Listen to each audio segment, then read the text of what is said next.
मेरी भाभी जब भी आटा गूंथती तो मेरा भाई उसको बालों से पकड़ता और उसे मारने लगता। जब मैं पूछती तो भाभी कहती कि तुम्हारी शादी होगी तो तुम्हें पता चल जाएगा। मैं भाभी की बात सुनकर बहुत हैरान होती, क्योंकि कभी कभी तो मैं भी आटा गूंथती थी तो भाई मुझे कुछ नहीं कहते थे। फिर जब मेरी शादी हुई तो मैं आटा गूंथने बैठी तो मेरी जान निकल गई, क्योंकि इस दिन तो घर में मेरी भाभी बहुत खूबसूरत थी, बहुत सेहतमंद और बहुत ही अच्छी लगती थी। लेकिन मेरा भाई हमेशा उसे मारता था, इसलिए नहीं कि उनकी कोई हरकत भाई को बुरी लगती या वह बदजुबान थी, बल्कि इसलिए कि भाई का कहना था कि तुम आटा नहीं गूंदोगी। लेकिन घर में इतने काम थे कि भाभी को कभी कभी मेरी मदद करनी पड़ती, और जब भाई देख लेते कि भाभी आटा गूंद रही हैं तो वे उनको मारना शुरू कर देते। हम लोग जॉइंट फैमिली में रहते थे, मेरे चाचू के बच्चे भी हमारे साथ ही रहते थे, जो कि सारे जवान थे। इस घर में खाना सबका एक ही बनता था, इसलिए काम बहुत ज़्यादा होता था। मेरा भाई को कोई परवाह नहीं थी, मैं सबके सामने मेरी भाभी पर हाथ उठाता था। एक दिन भाभी ने पूछ लिया कि भाभी आप आटा गूंथती हो तो भाई आपको क्यों मारते हैं? ऐसा तो पहली दफ़ा ही सुना और देखा है। जब मेरी भाभी ने निहायत अजीब बात कही, जब तुम्हारी शादी होगी तब तुम्हें पता चल जाएगा। लेकिन मुझे इस बात की कुछ समझ नहीं आई, क्योंकि मैं आटा गूंथती थी लेकिन भाई मुझे तो नहीं मारता था। जब मेरी शादी हुई, जब मैं एक दिन बैठकर आटा गूंथ रही थी तो मेरा पति मेरी तरफ आया और मुझे बालों से पकड़कर बोला कि तुमने। मेरा नाम निशा है, हम लोग जॉइंट फैमिली में रहते थे। मेरी माँ इस दुनिया में नहीं थी और इस घर में बहुत कम औरतें थी और आदमी बहुत ज़्यादा थे। मैं, मेरी एक कज़िन, बस हम ही औरतें थी, बाकी उस घर में सब के सब मर्द ही थे। इसलिए मेरे भाई की शादी करवाने के बारे में सोचा गया। इस घर में कोई समझदार लड़की आ जाए जो सारे घर को संभालने में हम दोनों की मदद करे। मेरी कज़िन तो सिर्फ 14 साल की थी और पढ़ाई भी करती थी, जबकि मुझे 10वीं के बाद घर बिठा लिया गया और मेरी उम्र 17 साल की थी। कभी कभी घर में जब बहुत ज़्यादा मेहमान आ जाते तो हमसे संभाला भी नहीं जाता था। कभी चावल ख़राब कर देते थे, कभी सब्ज़ी में नमक ज़्यादा हो जाता। भाई शादी के मूड में बिल्कुल भी नहीं था, शादी नहीं करना चाहता था, लेकिन पापा के कहने पर मान गया और उसके लिए एक अच्छी सी प्यारी सी लड़की को तलाश किया गया। मेरी भाभी कोई दुबली पतली ना थी, लेकिन उनका वज़न उनको सूट करता था, यानी कि वे बहुत प्यारी लगती थी। जो भी कपड़े पहनती उन पर कपड़े बहुत अच्छे लगते थे। सच कहते हैं कि बहुत ज़्यादा दुबली पतली औरत भी अच्छी नहीं लगती, ऐसा लगता है कि कपड़ों को हैंगर पर टांग दिया हो। लेकिन थोड़ा इंसान को सेहतमंद होना चाहिए ताकि उस पर पहनावा और ओढ़ना अच्छा लगे। इसी तरह की मेरी भाभी भी थी और बहुत ही अच्छी थी। उन्होंने शादी के 2-3 दिन बाद ही मेरी मदद करवाने के लिए किचन का रुख कर लिया। लेकिन एक दिन कुछ ऐसा हुआ कि मैं भी बुरी तरह हैरान रह गई और मेरी भाभी को भी ये सब होने की उम्मीद नहीं थी। मेरी भाभी किचन में बैठी आटा गूंद रही थी और हॉल में हमारे कुछ कजिन बैठे थे। हमारी बड़ी औरतें कहती थी कि हमेशा ज़मीन पर बैठकर ही आटा गूंथना चाहिए, खड़े होकर आटा गूंदने से वे सही नहीं गूंथता और फिर रोटी भी अच्छी नहीं बनती। इसलिए भाभी ज़मीन पर बैठकर ही आटा गूंद रही थी और थोड़ी देर पहले ही मुझे यह समझा रही थी कि इस तरह से बैठकर आटा गूंदना औरत की सेहत के लिए भी अच्छा होता है, कि अचानक मेरा बड़ा भाई वहां आया और भाभी को एक झटके से उठाकर कहने लगा कि क्या कर रही हो तुम, और धक्के देता हुआ वहां से कमरे में ले गया।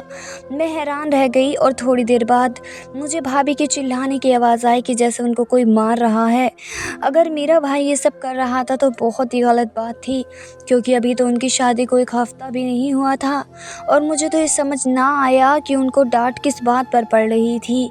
फिर मैंने सोचा कि शायद भाभी ने कमरे की सफाई ना ही की हो या भाई की कोई शर्ट इस्त्री ना की हो, इसलिए वे इस तरह की हरकतें करने पर मजबूर हो गए हों। वैसे भी मेरा भाई बहुत गुस्से वाला था, घर में सबसे बड़ा था, कारोबार भी वही संभालता और हर किसी को डांटता मारता रहता था। हम पे तो आज तक हाथ नहीं उठाया, मुझ पर और मेरी कज़िन पर। कहता था कि औरत पर हाथ नहीं उठाते, लेकिन नज़रों से ही घूर के डरा देता था। लेकिन आज अपनी बीवी पर बुरी तरह हाथ उठा रहा था। मैंने सोच लिया कि भाई की ये बात अपने पापा को ज़रूर बताऊंगी कि भाभी को आज भाई ने मारा, वो भी बिना किसी वजह के।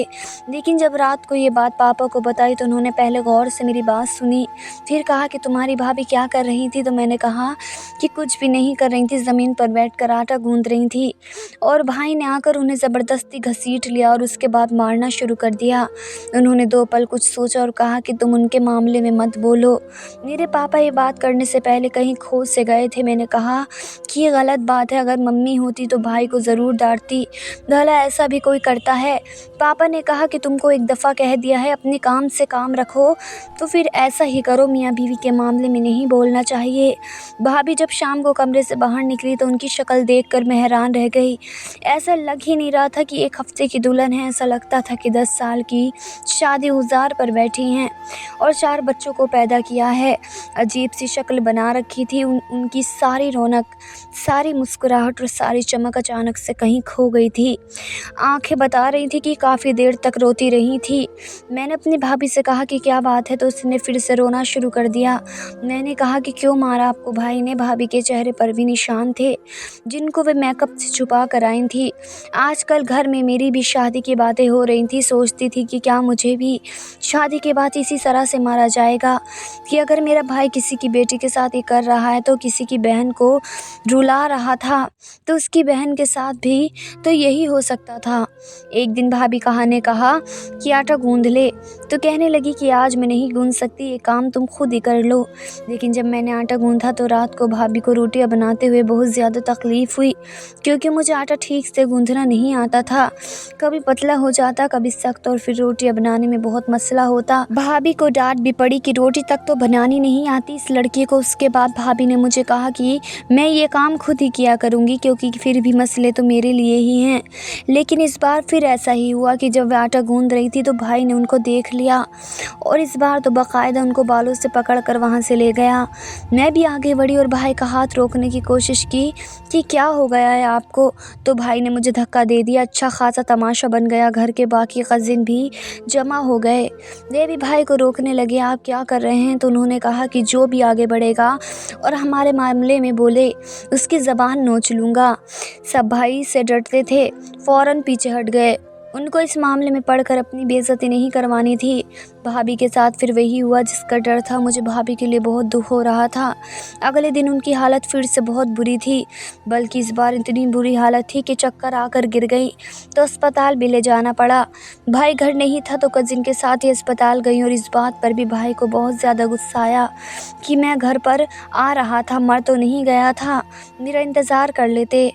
जब तक भाई अस्पताल नहीं पहुंचा था, मुझे डॉक्टर साहब ने अपने कमरे में बुलाया था। उनको भाभी को देखकर पता चल गया कि ये नई नवेली दुल्हन है, क्योंकि अभी अभी उनके हाथों पर मेहंदी लगी हुई थी। उनकी शादी किस जानवर से करा दी है, इतनी प्यारी लड़की का क्या हाल करके रख दिया है। अगर दोबारा ये केस यहाँ पर आया, इस तरह की कोई हरकत हुई तो मैं पुलिस को बुला लूँगी। उसने कहा कि अपने भाई को समझाओ, इंसान को इंसान समझे, जानवर ना समझे। डॉक्टर तक को एहसास हो गया था। तो फिर मैं पत्थर की नहीं बनी थी, लेकिन भाई से बात कौन करता। पापा ने तो कह दिया था कि उनके मामले में नहीं बोलना। भाभी को उनके कमरे में लेकर आई तो वे छत की तरफ घूर रही थी। मैंने कहा कि भाभी, आप जब भी आटा गूंद रही होती हैं तो भाई आपको क्यों मारते हैं। मैंने नोट किया है, आप जब भी आटा गूंदती है तभी भाई आपको मारता है। मेरी भाभी ने मुझे हैरान होकर देखा और कहा कि जब तुम्हारी शादी हो जाएगी तुम्हें पता चल जाएगा। मैंने कहा कि इस बात से क्या मतलब है, ये भला कोई मारने वाली बात है। ये काम तो हर औरत अपने घर में करती है, तो क्या उसको मार पड़ती है। तो मेरी भाभी ने कहा कि हर औरत मेरी जैसी नहीं होती। तुम्हारा भाई जिस बात से खुश होता है इस बात पर खफा भी होता है, और मेरी जैसी बीवी चाहिए, और फिर उसे कुछ ऐसी बातें पसंद भी नहीं हैं जो मेरे अपने ख्वाबों में भी नहीं हैं। मेरी भाभी ने मुझे बात नहीं बताई और कहा कि शादी होगी तो समझ जाओगी, लेकिन इस ख़ानदान के किसी मर्द से शादी ना करना। लेकिन मेरी शादी की बात तो मेरी कज़िन के साथ ही चल रही थी, क्योंकि पापा का कहना था इकलौती बेटी को गैरों में नहीं दे सकते, जबकि घर लड़कों से भरा पड़ा है। और जिससे मेरी शादी की बात हो रही थी वे मेरे भाई का बहुत करीबी दोस्त भी था और मेरे भाई की तरह है। वह गुस्से वाला भी था। मुझे डर लगने लगा था कि कहीं मेरा हाल भी मेरी भाभी वाला ना हो जाए। अब तो मेरे भाई ने भाभी को किचन में आने से ही रोक दिया था कि बस कमरे में रहे और किचन के बाहर के काम करे, जैसे ही कपड़े धोना या घर को साफ़ करना। लेकिन काम भी तब करे जब सारे घर वाले सो रहे हो और घर में कोई भी ना हो। इस बात पर मेरे बाबा भी बोल पड़े कि किस किस की पाबंदियाँ लगा रहे हो। हम घर की सफाई के लिए नौकर रख लेंगे, लेकिन ज़रूरी काम किचन का है, क्योंकि रोज़ खाना पकाना है और सब ने खाना है। तुम अपनी बीवी को किचन में जाने ही नहीं दोगे तो फिर कैसे चलेगा। फिर मेरे भाई ने झगड़ा किया। इसमें भाभी बिल्कुल भी नहीं बोली। भाभी बिल्कुल खामोश खामोश थी, मैंने कोई बात नहीं की। फिर मेरे भाई ने एक हरकत की, किचन का जो दरवाज़ा हॉल की तरफ खुलता था उसको हमेशा के लिए बंद करवा दिया, एक दीवार की सूरत में डाल दिया। लेकिन उससे किचन में इतनी गर्मी हो गई कि हमारी जान निकलने लगी और 1 घंटे खड़ा होना भी मुश्किल हो गया। एक छोटा सा दरवाज़ा था जो बाहर से खुलता था, वहीं से हम आते जाते थे, खिड़की ना थी और ना ही कोई और दरवाज़ा।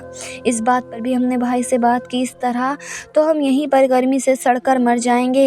लेकिन भाई को कोई परवाह नहीं थी और भाभी को तो मैं देखकर हैरान थी कि वे गर्मी के मौसम में भी बंद गले और बंद आस्तीनों वाले कपड़े पहनना शुरू हो गई थी। क्या उनको गर्मी नहीं लगती थी? लेकिन इंसान जितना भी कह दे कि मुझे कुछ नहीं हो रहा, कुछ चीज़ें सामने आ जाती हैं। भाभी को गर्मी लगती कि वे बार बार बेहोश हो जाती। मामला बहुत ख़राब चल रहा था। एक दिन भाभी से कहा कि मुझे बताएं ये सब क्या है, मैं आपकी मदद करूंगी। तो भाभी ने मुझे कहा कि अपने काम से काम रखो और अपनी शादी की तैयारियां करो, तुम्हारे लिए दुआ करूंगी, ये सब कुछ भूल जाओ। भाभी ने मुझे कोई बात ना बताई, पता नहीं क्या बात थी।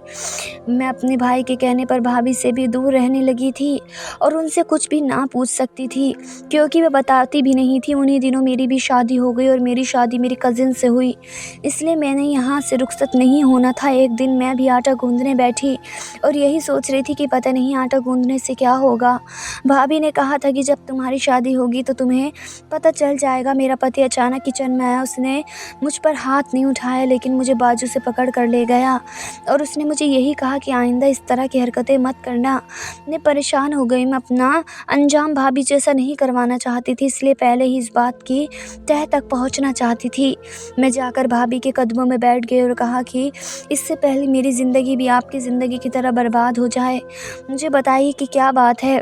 तो मेरी भाभी ने अपनी ज़ुबान खोली। मेरी भाभी ने कहा कि तुम्हारा भाई दिमाग से पागल है, उसके दिमाग में इसके बचपन की एक याद फंस गई है जिसकी वजह से वो मुझे मारता है, मुझसे बदला लेता है। शायद तुम्हें भी इस बात पर गुस्सा है लेकिन ये हकीकत है। जब मैं आटा गूंदने के लिए बैठती हूँ तो तुम्हारे भाई को अच्छा नहीं लगता, क्योंकि मैं भारी भरकम शरीर की हूँ। मेरे पैर और मेरा बदन हॉल में बैठने से सबको दिखता है, इसलिए तुम्हारे भाई के दिमाग में शक रहता है, क्योंकि तुम्हारी माँ ने तुम्हारे बाप के साथ बेवफाई की थी। तुम्हारा एक चाचू इस शहर में नहीं रहता, मुल्क से बाहर होता है।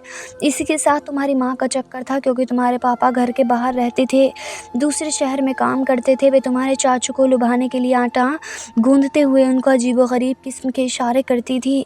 मेरा वजूद तो थोड़ा भारी है, इसलिए जब मैं आटा गूंदती हूँ तो तुम्हारे भाई को लगता है कि मैं भी कुछ ऐसा ही कर रही हूँ।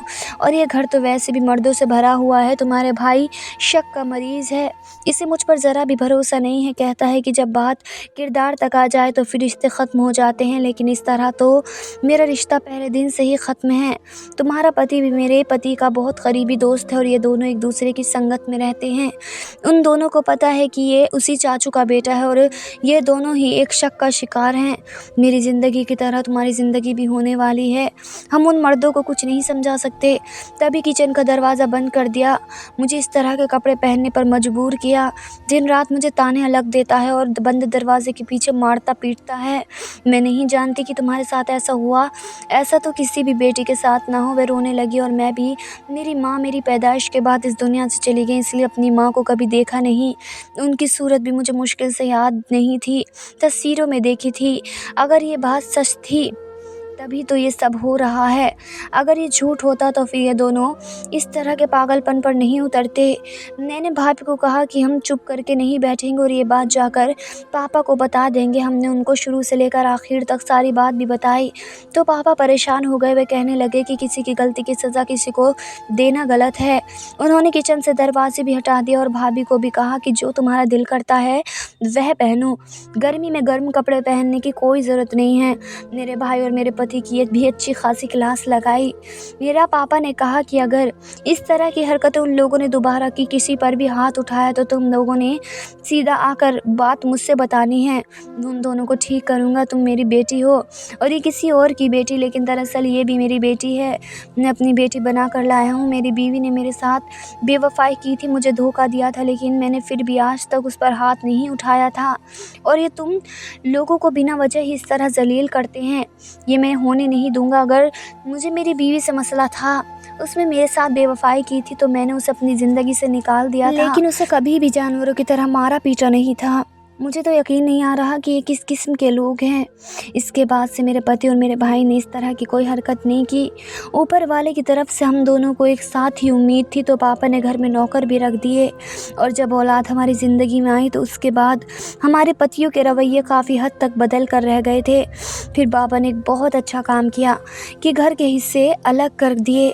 हम अपने घर अपनी चार दीवारी में रहते थे, किसी की नज़र आते जाते नहीं पड़ती थी, जिसकी वजह से हमारे मर्दों को अक्ल आ गई थी और अब सारा कुछ बेहतरीन की तरफ जा रहा था। लेकिन आखिर में यही कहूँगी कि किसी की गलती की सज़ा किसी और को देना जुल्म है। धन्यवाद दोस्तों।